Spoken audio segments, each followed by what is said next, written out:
Welcome to my YouTube channel. I am, of course, your host, RevKev. And to start things off, I want to say just a few things up front. This is my first video for the channel, and I am self-sponsored, unless you include my wife, who is very nice and lets me do all these ridiculous things with all these toy cars. Sorry if that offends you, but that's what they are. You can see I've got enough. In any case, my first video is going to be on that, which is what this is. This is the RockHobby / FMS Ridge Racer U4. I chose the red color, or the blue color option rather, because the red one was going to take another 2 weeks to get here. And also, look around.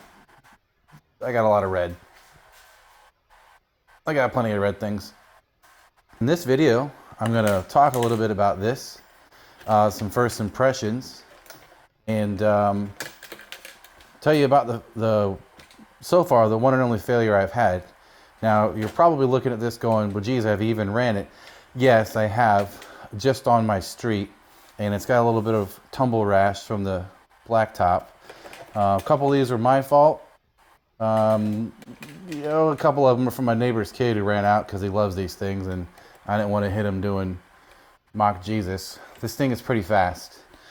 So, without running my mouth any longer, I'm going to talk about this a little bit. Maybe I'll put this back in the frame so you'll get to see what we're talking about. It is a nice looking RC. Currently right now it looks like it's been in a car accident. But let's just say right out the gate, it's awesome. If FMS, who of course purchased this from Yikon or licensed it or whatever legal jargon I need to say, they bought it so they could sell it here in the US for all of us, and I think you should buy one. If you like the solid axle in the rear, independent in the front, desert U4 Baja style, especially if you really like the open wheel setup, like clearly I do because I have 3 Super Rock Rays. If you like that design, if you like the driving experience of a solid axle Baja style RC, and you like something that's a little bigger than tent scale, it's considerably bigger than tent scale, but RC companies make up whatever scale they want to, but this is at least as big as the UDR. Other videos compare them side by side. I had a UDR, but I sold it to a buddy because he loves them, and I was tired of fixing it. To me, they were annoying to upgrade and repair, and I was constantly having to fix things. So, moving along. This thing is awesome. It came in perfect condition. Before I ran it at all, I used a driver, and I went over the car for every screw that I could see, and I checked to see if anything was stripped or loose or, just not tight enough. Every single screw that I checked, every fastener was perfect. They were all where they're supposed to be. And generally the car was exactly how you would expect as an RTR from a quality brand. And I think if you have any FMS / RockHobby crawlers, because that's what we are mostly known them for, you're going to be super duper surprised and happy if you get one of these. The value, they brought it to us here in the US, significantly less expensive than Yikon is charging. If you go on AliExpress, you might be able to find them on eBay. You'll know what I'm talking about. But this bad boy, I got it on Amazon, and it was here in like 2 days. So this was under $600, and that is, in my opinion, based on the components the build quality of the one I got, very well worth it. Now, we'll cover, I suppose I did mention that it was one failure. Sorry, I accidentally lied. There's 2 failures, but I don't blame FMS RockHobby for that. This is the transmitter that they sent with it. It's a 4-channel. Yeah, it's a 4-channel. So it's got 2 up top, and then of course throttle and steering, and your reversing switches for your channels if you want to make the channels do reverse of whatever. And then your trims, and then it has a gyro. So this thing does include a gyro. This is rebranded. If you recognize this look, you'll know that this is actually a Dumbo RC transmitter. Dumbo RC, in my opinion, again, that's what this channel is going to be about, is my opinion, makes an insanely good receiver transmitter option if you want a lot of features and value for not Spectrum or Flat. Well, Flat Sky's not expensive. What's the other one that everybody loves? Some of them really expensive Japanese brands. Dumbo RC kills them for the value for money prospect. However, if you read reviews on this truck in particular, common complaint is that this transmitter, no matter what you do, will blink and beep at you as though the batteries are dead. Now, mine did that, and I put fresh batteries in it. I double checked it. I put those same batteries in another transmitter that shows you your voltage, and those batteries were perfectly, they came out of a brand new package. So if you buy this, you're new into RC, and you're not somebody who is a psychopath like me with a bunch of parts and componentry, this might bother you. It's still a good value. So what I did, I put it on this. So this is a Dumbo RC DDF 350. Like, you guys can read. That's what it is. This is one of their premium transmitters. This is a 10-channel, and I just paired it with that. And it is phenomenal. So this thing is going in the trash, where it was. I actually dug it out to talk about it. But this remote, and I could talk more about this. I got it on Amazon. It came with 2 receivers and a light kit, and it was like $89. Is fantastic. So you can see those batteries are now down to a high 80s. This gives you a ton of information. You can see the last thing I ran on here was the Ridge Racer. I don't know if this is all blurry or not. And we'll see. In any case, this thing is great. 10 channels.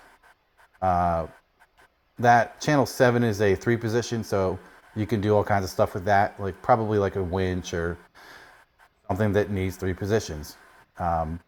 Steering wheel, plastic, I don't care. It's got foam on it. Easy, in my opinion, easy to read. But this remote is not part of this video. I just wanted to tell you what I did, and this is extremely good value. So if you get this truck, it's going to come with a Dumbo RC receiver. So if you have to switch out the transmitter, or you just, like if yours is crappy like mine was, this is probably the one to get. If you get this without the extra components, it's like $60. So, geez, I don't know where to steer you for something better. Anyway, back to the truck. Put that over there. This thing does come with Hobbywing components, which I verified doing some internet researching, but 1600 kV motor. This thing is able to do walking speeds without cogging. So if you're going to take it on a trail, or you just want to walk with it while you're on your way to your batch spot instead of having to carry it or do 35 miles an hour and then wait, catch up to it. Anyway, pretty good motor and gearing setup in this thing. This thing did not have any problems. Some people had issues with the sway bar links popping off. I think I know why, and I'm going to talk about that and what I did. So let me go ahead and do that before I forget.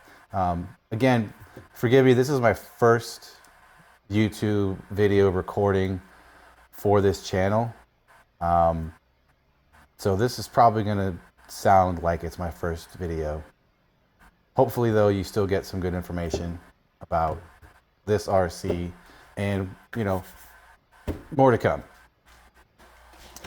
So the short answer to what I did, people were saying that this sway bar, this steel spring portion, moves left and right a lot, and it does.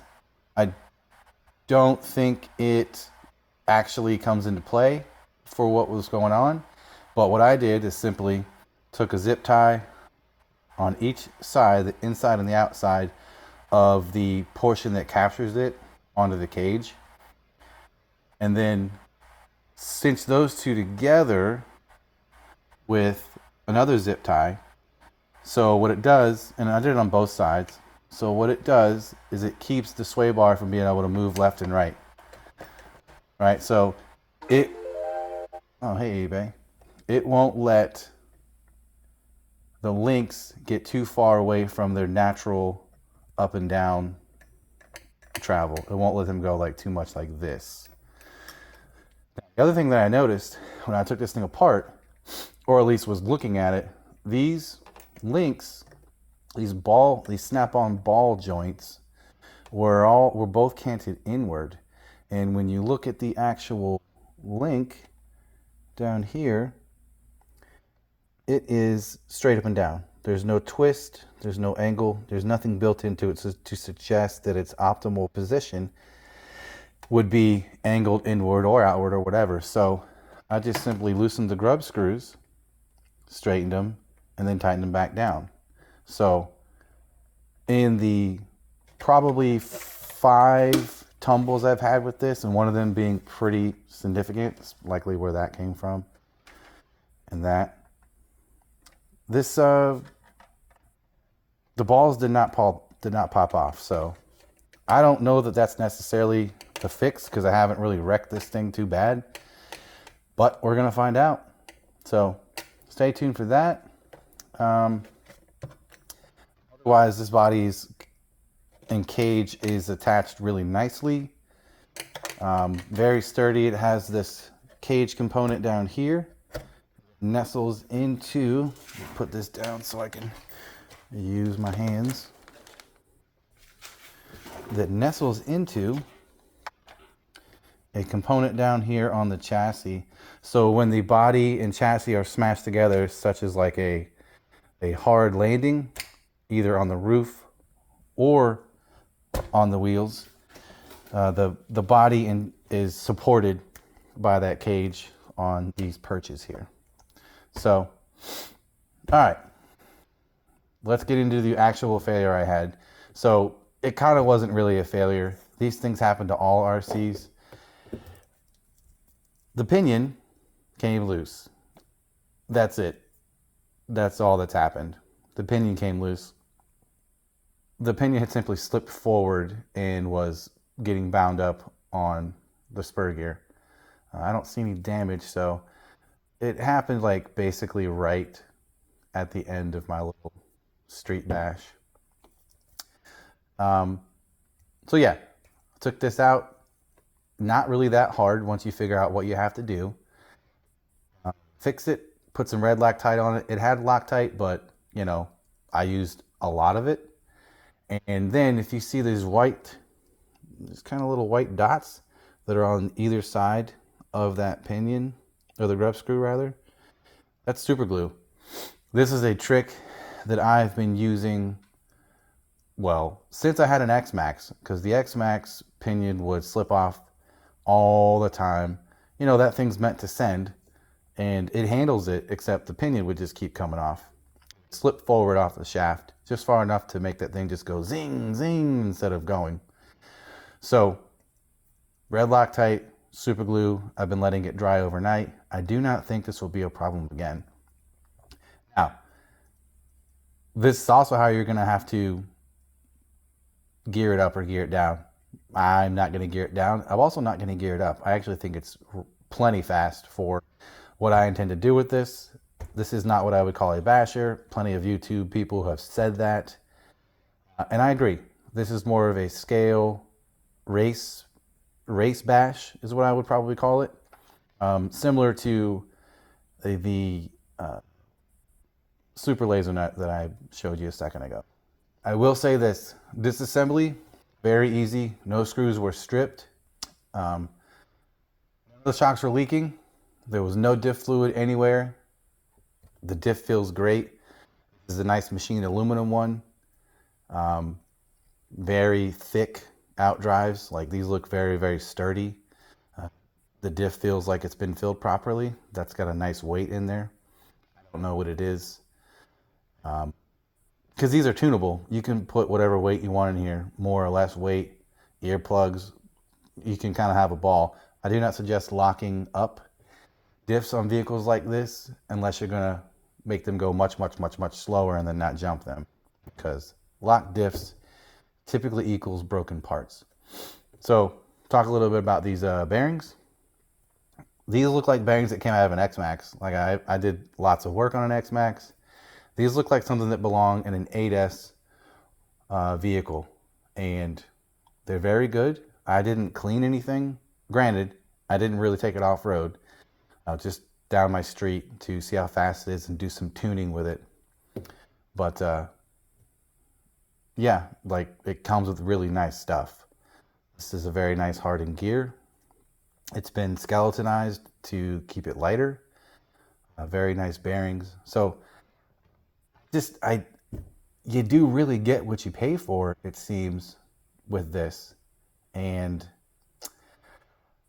geez, I just can't justify spending more money, especially now that FMS / RockHobby is selling and supporting this platform. You can buy parts for it. You can go right online and order parts. You can't go to your local hobby shop, but at this day and age in the world economy and in the RC world, all of us are ordering parts anyway. So I would say if this is your only RC, especially of this variety, maybe you don't want to buy this. Maybe you want to buy something you can get parts for in the store same day. But in my experience, they still have to order stuff too. So just consider this. From a guy like me, I've got over 50 RCs, and lots of them are bashers, and several of them are this style. So I can tell you just from the handling on the road, this thing is going to do great out there. And we're going to get some footage of that. So hopefully this video doesn't turn you off to the running footage, because I'm probably a better driver than I am a talker. So anyway, I am going to end this video. If I think of other stuff that I wanted to say about this thing that I think is important, maybe other YouTubers didn't, I will. Actually, I did, but again, this video is too long, so I will do another video talking about how I was able to program this, because nothing in the manual talks about that. And as far as I know, nobody else on YouTube has covered how to program this Hobbywing Max 8 150 amp ESC. But I was able to program it, adjust the BSC, punch, the braking, and I think that's it. So now this thing is running higher voltage to the servo. I made the light bars brighter because I thought they were kind of disappointing. Like, they're cool, but they looked like they were underpowered. And in my opinion, they were, because they were running on 3 volts. But now they're running on 7.4 like the rest of the system. However, if you don't want to run your LEDs and you want to be on the safer side, if you don't want to run it at 7.4, you can still bump up your BEC to get better performance out of your servo and have your lights still run on 3 volts, because that is a function of the receiver that you can use or not use. I chose to bypass that feature, and I used my own method. So now these are still remote activated by the same switch, and they run at higher voltage, 7.4. It ends up being like 7.3 because I tested it with my voltage meter guy, multimeter. That's what it's called. And they're actually getting something like 7.3. And yeah, I tested the fan as well. That's getting 7.3, where it was getting 6 volts before. So I will do another video that shows you how to do that, and then you can do it too. I'm going to end this. If you like this video, give me a like. If you want to see more content, it's coming, whether people ask for it or not, I guess. This is a brand new endeavor for me. You can probably tell I'm pretty nervous. I promise that I do know a lot about this. I intend to show people how to solder, troubleshooting things, making custom light kits, that kind of stuff, because this thing needs a rear light. I don't know why they made this without a rear light, but I'm going to put one in here because that's what it deserves. And yeah, that's pretty much it. So yeah, give me a like, throw a comment down. Tell me what your first RC was. My very first RC was a legendary Sonic. But let me know in the comment down below what your first RC was. My first was that little Sonic. And after that, it was the TRX4 Defender. I got into crawling, which, yeah, you saw the wall. But anyway, thanks for stopping by. One of these days I'll come up with a good outro instead of just me going and okay. But until then, thanks for coming by.